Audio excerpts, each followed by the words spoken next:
Hi students, myself Dr. K. Shivaya, Shantiram College of Pharmacy, Department of Pharmacology, Nandyal. So our next antibiotic is quinolones.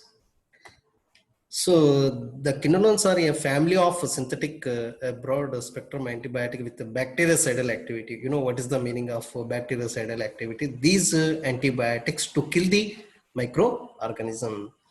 The basic molecule for these quinolones is nalgesic acid.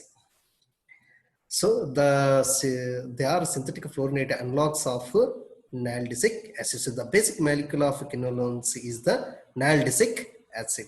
So this is the basic molecule. So come to the history. So a group of synthetic antibacterial agents mainly effective against gram-negative bacteria. Nalgesic acid first member introduced in 1964 for urinary and GIT infections, especially gram-negative organisms. So the first identified as a nalgesic acid, it produces some antimicrobial activity, especially particularly urinary tract infections and gastrointestinal tract infections. It is contains oxalic acid and roxanic acid with more potency in 1970. Second generation called fluoroquinolones with the extended spectrum and systemic effects in 1980. So step by step they developed first generation, second generation, and third generation. In the first oxan that nalgesic acid is the combined oxalic acid and roxanic acid. Then after that second generation, the fluoroquinolones with extended spectrum and other fluoroquinolones are developed in 1980. Since then, many synthesized with usable spectrum. So since so many still they are developing so many fluoroquinolone antibiotics. So this is the basic structure. So four quinolones. So four quinolones are the short for the 4-oxo 1,4 hydro quinoline. This is a quinoline structure. This is a quinoline structure. 4-oxo and 1,4 hydro quinoline. The carboxyl group at position 3 and ketone group at position 4 are essential for the antimicrobial activity. So the carboxylic group and ketone group, these very, very essential for the antimicrobial activity. So substitution a position 6th with the fluorine. At 6th position, the fluorine moiety increases the antibacterial activity against gram-positive, gram-negative activins and mycoplasma and chlamydia. So after they synthesize this molecule, they added the fluorine molecule at the 6th position. They get the very good antibacterial activity against gram-positive and gram-negative organisms. Addition is a piperazine ring at position 7 on fluoroquinolones increases the tissue and bacterial penetration, improves the spectrum of activity. So at 7th position, they added a piperazine ring. So because of this, the penetration increases. So that so he expresses ciprofloxacin and enfluoxacin. So this is the what we discussed the entire thing the spectrum. So the third group is this 1, 2, 3, 4, 5, 6 is the third group, carboxyl group and ketone group are very, very essential for the antimicrobial activity. So 6th position fluorine is increases the more spectrum, especially gram-negative and gram-positive organisms. And the 6th, 7th position, it's mainly influence the pharmacokinetic, means absorption increases and distribution increases. So because of 7th piperazine ring, when it is attached to this 7th position, increases the tissue distribution and availability of the drug is more and more, and that is nothing but bioavailability increases. So researchers divide the quinolines and into generations based on their antibacterial spectrum. So more narrow spectrum than the latter ones, but no standard is employed to determine which drug belongs to which generation. The only universal standard applied, so non-protein drugs found within the class quinolones within the first generation heading. So overall information is without fluorine molecules, they comes under the first generation. So fluorine add చేయకోకుండా ఏవైతే nalidixic acid with some basic nucleic acids they are consider as first generation. So these are the first generation. They don't have the any fluorine molecule. So siloxane and flumerquine, naldic acid, oxalinic acid, and pyrimidic acid, and pipimidic acid, and rosaxin. These are all the quinoline molecules, basic molecules. They have the antimicrobial and activity. Come to the second generation. Second generation is they simply added the fluorine molecule and pyrazine also. So the second gen class is sometimes subdivided into class 1 and class 2. Sometimes, but these are all comes under the second generation. Ciprofloxacin, enoxacin, fluroxacin, lomifloxacin, nadifloxacin, norfloxacin, and ofloxacin, and pefloxacin. So maximum ciprofloxacin and norfloxacin and ofloxacin, these three drugs are extensively used in the society. So especially these ofloxacin maximum they can prefer the ophthalmic preparation. This is very, very important. GPAT ofloxacin, it is preferred in ophthalmic preparations. Come to the third generation. Unlike the first and second generation, the third generation active against streptococci, especially for the agonist for the streptococci. They develop a little bit of modification in the structure. They developed a third generation. So balofloxacin and grapofloxacin, levofloxacin, and pazofloxacin, sparfloxacin, and temofloxacin, and tosufloxacin. So in this, especially levofloxacin is more extensively used in the society. And the fourth generation. So fourth generation fluoroquinolones act on DNA garage and topoisomerase 4. This dual action slows the development of resistance. So the fourth generations developed also, it's just you remember the only classification, we can discuss about the mechanism of action afterwards. So that the drugs is clinofloxacin, gatifloxacin, and gemifloxacin, moxifloxacin, sitafloxacin, tovafloxacin, and pulifloxacin. In the development, garinoxacin applicable withdrawal due to toxicity. So due to develop during the development, they got some toxicity, so they withdraw. అంటే దాన్ని వాడట్లేదని remove చేసిన. So antimicrobial effects of quinolones, the broad spectrum, it's a broad spectrum and first generation, and first generation they act on the gram negative aerobic bacteria. Second generation more activity against gram negative bacteria, and third generation fluoroquinolones possess excellent gram negative and moderate to good active against gram positive bacteria and anaerobes. So first generation they act only very few, second generation more, and third generation both gram positive and gram negative organisms. So first generation, if you take a gram negative on the rod type.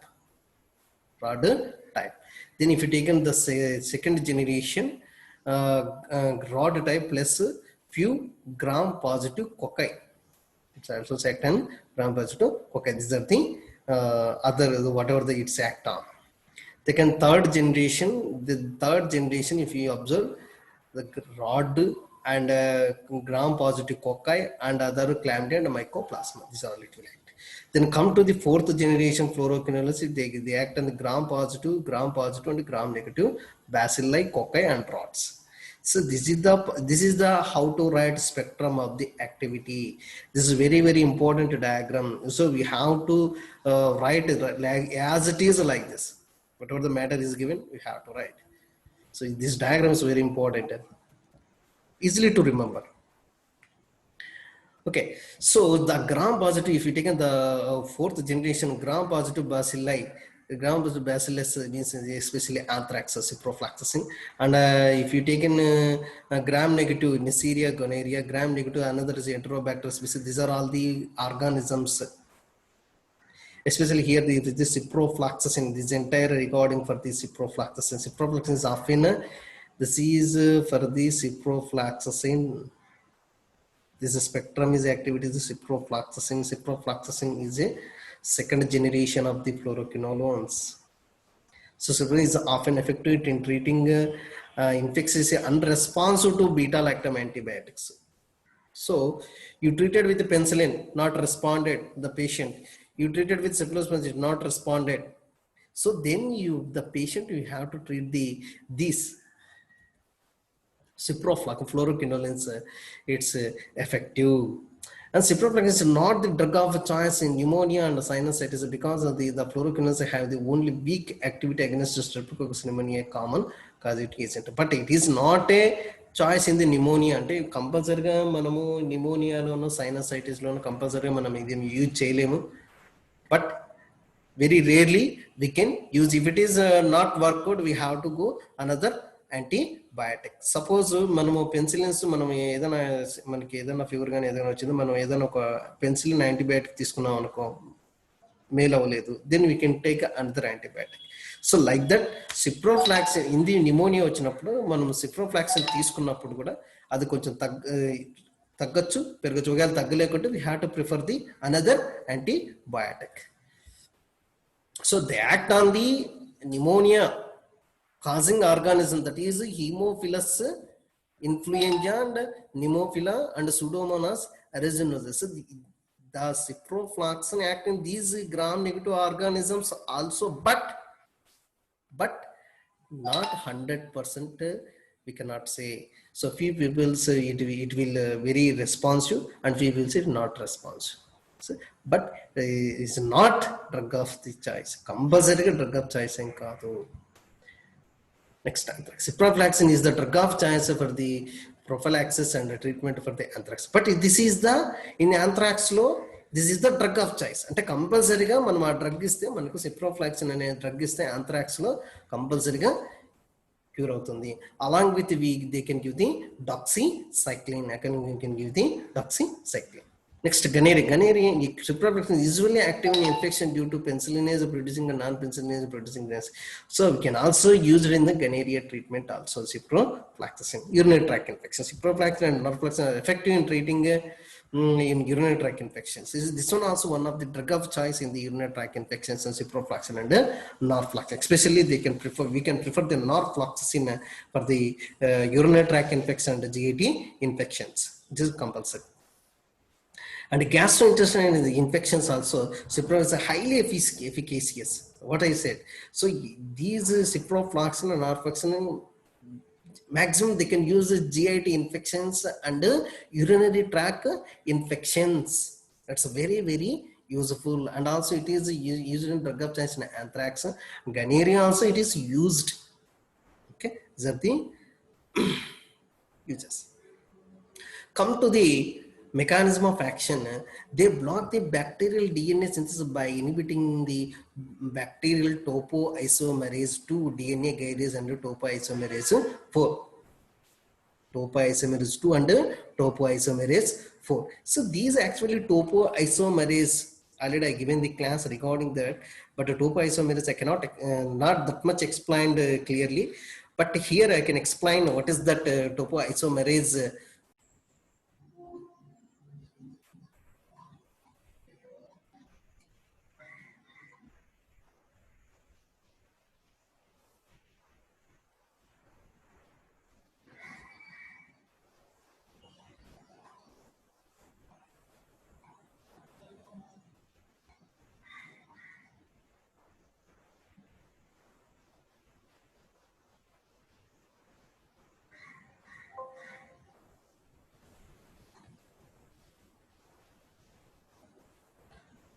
So here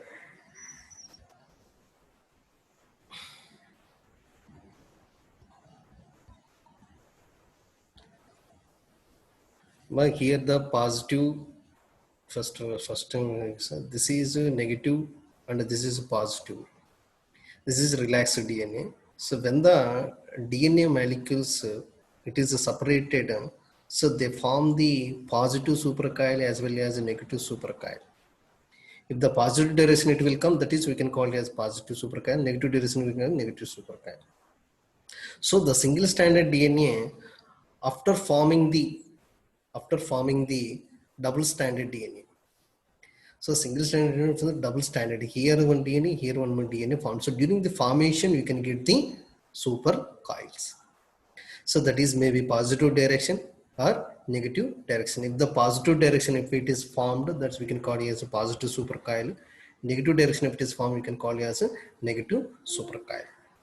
So for this, if it is happen, it is very difficult to cell division. How does this DNA solve this problem? By the topoisomerase 1 and topoisomerase 2. Topoisomerase 1 and topoisomerase 2.